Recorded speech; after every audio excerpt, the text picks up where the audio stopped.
Hello, Miss Snow. Welcome to Vlog 7. So, I'll reflect on last week's lesson.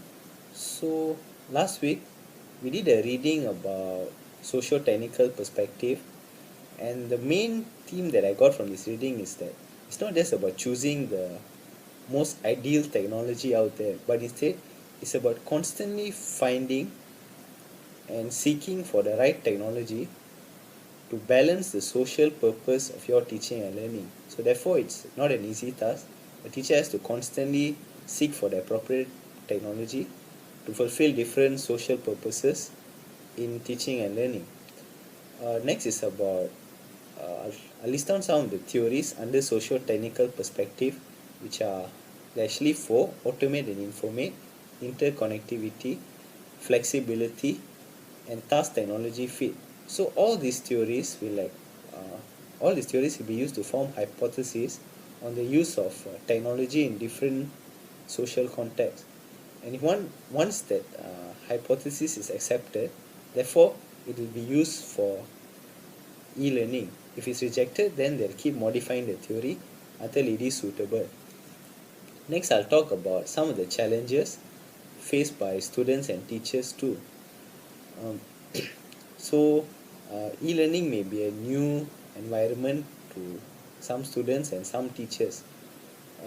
Some students may find it like it's like very odd to have like school life at your home.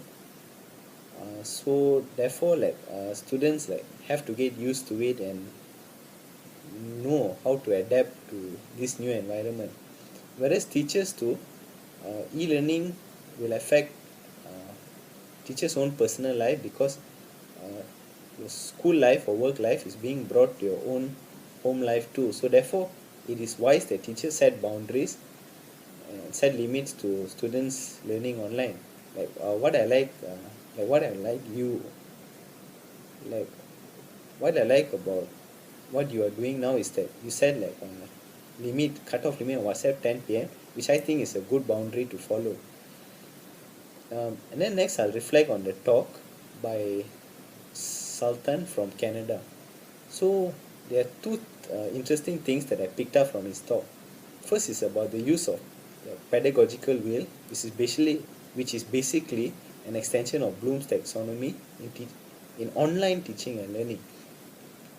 So I like how I can use the wheel to cover like different objectives that I want to achieve in teaching and learning.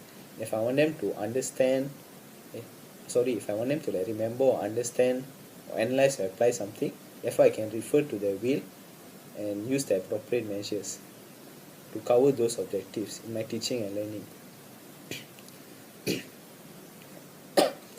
Um, and then next he asked a very interesting question. He said that what do we as teachers want technology to do for me in teaching and learning? So he answered this. He proposed that as long as technology make teaching and learning easier and help you achieve your objective, therefore you are using technology properly. And then next I'll talk about the thing I'm unsure of. For this week there are no any burning question, but if there's so, then I will ask you. Um, and the third thing is I will talk about how can the lesson last week help me in my future teaching and learning. So the lesson last week can help me in my future teaching and learning in three ways. First is that I'll constantly remind myself that the technology that I use has to have specific social purposes on my lesson. So if like I want students to collaborate, that means I have to use the right platform. If I want students to post something and remain anonymous, I have to use the right social platform. So it's about just using the right online platform available out there to cover what you want students to achieve in their learning. Next thing, second is that I will like what you're doing now, the WhatsApp cutoff thing. I like set boundaries to my students and have like certain online rules of what they should do and what they should not do. Like perhaps say like if you want to reach to me, um, emailing be appropriate, not maybe phone call or what. So this is to like maintain my professional image, and as well as not affect my own personal life. And the next thing is like I will third thing is that I will definitely make full use of the pedagogical wheel. Like before this, I used Bloom's taxonomy to carry out the normal face-to-face lesson, but now after seeing this wheel, like I was actually quite excited because I now can see like different ways of how I can apply Bloom's taxonomy in online learning, which I will fully utilize in future. um, so yeah, that's all for my vlog 7. Thank you.